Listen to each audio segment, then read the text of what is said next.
পশ্চিমবঙ্গে 42টি লোকসভা কেন্দ্র রয়েছে। এই 42টি লোকসভা কেন্দ্রের মধ্যে অন্যতম একটি কেন্দ্র হলো বহরমপুর লোকসভা কেন্দ্র। এই বহরমপুর লোকসভা কেন্দ্রের দিকে 2024 লোকসভা ভোটে প্রত্যেকটি রাজনৈতিক দল এবং রাজনৈতিক হেভিওয়েট নেতাদের নজর রয়েছে এই কেন্দ্রের দিকে। তার কারণ হলো 2024 লোকসভা ভোটে বিজেপি এবং তৃণমূলের প্রার্থী এবং তাদের যে প্রচার, এই প্রচার দেখে বোঝা যাচ্ছে যে বহরমপুর লোকসভা কেন্দ্রকে ঘিরে প্রত্যেকটি রাজনৈতিক দলের, বিশেষ করে তৃণমূল এবং বিজেপির একটা আলাদা পরিকল্পনা রয়েছে। মানে বিগত দিনের যে 5 বারের সাংসদ মাননীয় অধীর রঞ্জন চৌধুরীকে পরাস্ত করার জন্য এই দুই দলের একটা অন্যরকম পরিকল্পনা দেখা যাচ্ছে এই 2024 লোকসভা ভোটে। তার কারণ হলো এই 2024 লোকসভা ভোটে মাননীয় অধীর রঞ্জন চৌধুরীকে যদি দুটো দলের কোনো একটি দল যদি পরাস্ত করতে পারে, তাহলে আগামীতে এই বহরমপুর লোকসভা কেন্দ্রে তৃণমূল এবং বিজেপি প্রতিদ্বন্দ্বী হয়ে উঠবে। অর্থাৎ এই দুটো দলের মধ্যে এই কেন্দ্রটি সীমাবদ্ধ থাকবে। তাই দুটো দলের পরিকল্পনায় ভিন্ন রূপ, কিন্তু দুটো দলের পরিকল্পনায় কিন্তু মাননীয় অধীর রঞ্জন চৌধুরীকে পরাস্ত করবার।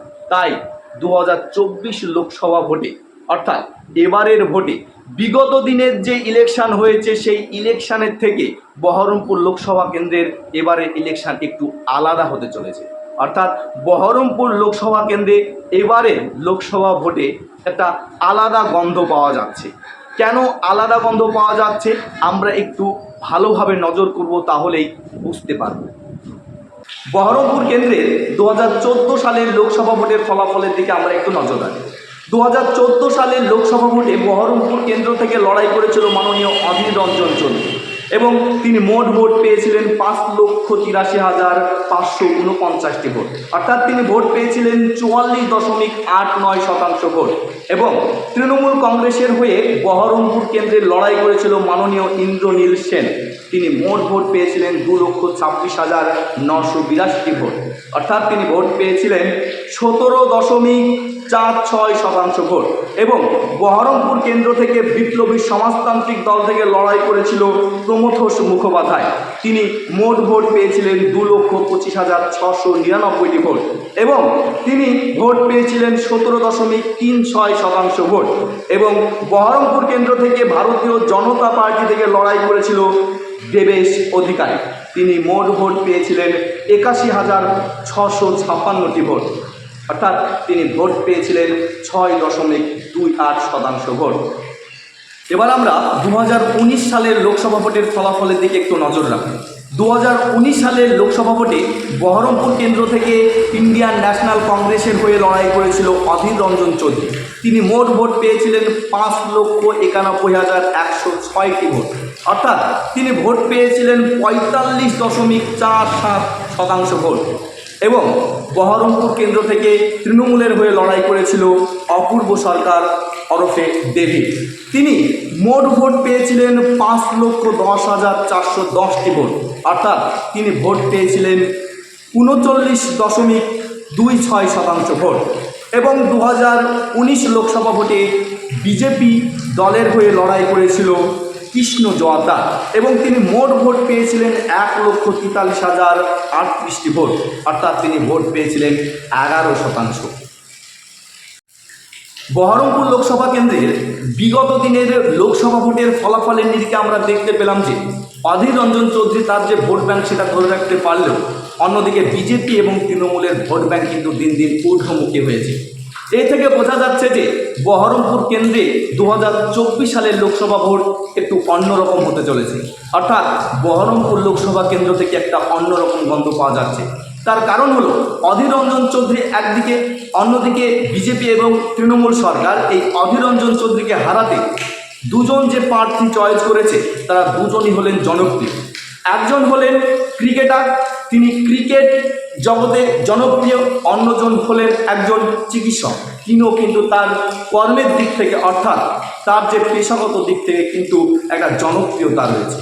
একদিকে বিজেপি সরকার, তিনি এই ডক্টর নির্মল কুমার সাহা যে বিজেপির প্রার্থী হয়েছে, অর্থাৎ বহরমপুর লোকসভা কেন্দ্র থেকে অধীর রঞ্জন চৌধুরীর বিরুদ্ধে লড়াই করবে, এবং অন্যদিকে যে ইউসুফ পাঠান অর্থাৎ তৃণমূলের যে প্রার্থী, তিনি যে লড়াই করবে, এই দুজনকে জেতাতে এই বহরমপুর কেন্দ্রে কিন্তু তৃণমূল এবং বিজেপির হেভি ওয়েট নেতা কিন্তু প্রচারে দিনের পর দিন আসছে। এখানে এই বহরমপুর লোকসভা কেন্দ্রকে ঘিরে প্রত্যেকটি রাজনৈতিক দলের একটা আলাদা পরিকল্পনা রয়েছে। সেই জন্য বহরমপুর লোকসভা কেন্দ্রে এবারকার ভোট কিন্তু একটু অন্যরকম। তার কারণ হলো, বহরমপুর লোকসভা কেন্দ্রে যদি বিজেপি এবং তৃণমূলের কোনো একটি দল অধীর রঞ্জন চৌধুরীকে হারিয়ে দিতে পারে, তাহলে এই বহরমপুর লোকসভা কেন্দ্রে কিন্তু আগামীতে তৃণমূল এবং বিজেপির বাইরে কোনো প্রতিদ্বন্দ্বী থাকবে না, অর্থাৎ তৃণমূল এবং বিজেপির মধ্যে প্রতিদ্বন্দ্বিতা হবে, এবং এই দুজনের মধ্যেই কিন্তু এই বহরমপুর লোকসভা কেন্দ্র সীমাবদ্ধ থাকবে। এই কথা মাথায় রেখে বিজেপি এবং তৃণমূল দুজন দুই রকম পরিকল্পনা নিয়ে অধীর রঞ্জন চৌধুরীকে হারানোর উদ্দেশ্যে কিন্তু উঠে পড়ে লেগেছে। বহরমপুর কেন্দ্রের বিগত 5 বছরের সাংসদ অধীর রঞ্জন চৌধুরীকে হারানো অসম্ভব, কথা হয়তো অনেকেই বলবে, কিন্তু একটা কথা মাথায় রাখতে হবে যে রাজনীতিতে কোনো কিছুই অসম্ভব না, অর্থাৎ অসম্ভব বলে রাজনীতিতে কিছুই নেই। এবার আমরা জানবো 2024 লোকসভা ভোটে বহরমপুর কেন্দ্র থেকে কোন গন্ধ পাওয়া যাচ্ছে। 2024 লোকসভা ভোটে বহরমপুর কেন্দ্রে তৃণমূলের প্রার্থী হয়েছেন জনপ্রিয় ক্রিকেটার ইউসুফ পাঠান। তাই তৃণমূল ইউসুফ পাঠানের জনপ্রিয়তাকে কাজে লাগিয়ে, অন্যদিকে তৃণমূলের যে একটা সাংগঠনিক শক্তি, সেই শক্তিকে কাজে লাগিয়ে, অপরদিকে ধর্মীয় মেরুকরণ, এই তিনটে শক্তিকে কাজে লাগিয়ে কিন্তু অধীর রঞ্জন চৌধুরীকে পরাস্ত করার পরিকল্পনা করছে। কেন ধর্মীয় মেরুকরণ কথাটা বললাম, তার কারণ হলো কিছুদিন আগে ভরতপুরের তৃণমূল বিধায়ক হুমায়ুন কবিরের একটি ভিডিও ভাইরাল হয়েছে। সেখানে দেখা যাচ্ছে যে মুসলিম যে সম্প্রদায়, সেই সম্প্রদায়কে কিন্তু উত্তেজিত করার চেষ্টা করছে এবং আলাদা অর্থাৎ নিজের দিকে টানার চেষ্টা করছে। কত ধানে কত চাল হয়, 2 ঘন্টার মধ্যে তোমাদেরকে যদি ভাগীরথীর গঙ্গায় না ফেলতে পারি, রাজনীতি থেকে সরে যাব, শক্তিপুর এলাকায় বসবাস করা বন্ধ করে দেবো। তোমরা হাতির পা দেখেছো, কিন্তু যদি ভেবে থাকো যে 30% লোক মুর্শিদাবাদ জেলায় আর আমরা 70%, এখানে কামনগরে তোমরা বেশি আছো বলে কাজীপাড়ার মসজিদ ভাঙবে আর বাকি এলাকার মুসলমান ভাইরা হাত গুটিয়ে বসে থাকবে, এটা কোনোদিন হবে না। বিজেপিকে আমি হুঁশিয়ার করে দিয়ে বলছি, কোনোদিন হবে না। কত ধানে কত চাল হয়, 2 ঘন্টার মধ্যে তোমাদেরকে যদি ভাগীরথীর গঙ্গায় না ফেলতে পারি, রাজনীতি থেকে সরে যাব, শক্তিপুর এলাকায় বসবাস করা বন্ধ করে দেবো। তোমরা এই থেকে বোঝা যাচ্ছে যে এই তৃণমূল সরকার বহরমপুর কেন্দ্রে কিন্তু একটা ধর্মীয় মেরুকরণ করার চেষ্টা করছে। অপরদিকে বিজেপির যে প্রার্থী ডক্টর নির্মল কুমার সাহা, তিনিও কিন্তু পেশাগত দিক থেকে মুর্শিদাবাদ জেলায় তার একটা জনপ্রিয়তা রয়েছে। তার সেই জনপ্রিয়তাকে কাজে লাগিয়ে এবং বিজেপিরও যে ধর্মীয় মেরুকরণ, এই ধর্মীয় মেরুকরণ করে অন্যদিকে বিজেপির সাংগঠনিক শক্তিকে কাজে লাগিয়ে কিন্তু এই অধীর রঞ্জন চৌধুরীকে হারানোর পরিকল্পনা করছে। এখানে দুটো দলেরই কিন্তু পরিকল্পনা যদি কাজে লেগে যায়, তাহলে কিন্তু অধীর রঞ্জন চৌধুরী পরাস্ত হলে অবাক হব না। তার কারণ হলো, বহরমপুর লোকসভা কেন্দ্র থেকে অধীর রঞ্জন চৌধুরী কিন্তু উভয় সম্প্রদায়ের ভোট নিয়ে কিন্তু জয়লাভ করে। তাই এখানে বিজেপি এবং তৃণমূল এই দুটো দলের কোনো একটি দল যদি অধীর রঞ্জন চৌধুরীর যে ভোট ব্যাংক, সেই ভোট ভাঙে আঘাত হানতে পারে, তাহলে কিন্তু অধীর রঞ্জন চৌধুরী পরাস্ত হলে অবাক হব না। আর যদি অধীর রঞ্জন চৌধুরী পরাস্ত হয়, তাহলে কিন্তু আগামীতে এই বহরমপুর কেন্দ্র কিন্তু বিজেপি এবং তৃণমূলের মধ্যে কিন্তু সীমাবদ্ধ থাকবে। এই কথা দুই দল কিন্তু মাথায় রেখে 2024 লোকসভা ভোট কিন্তু লড়াই করছে।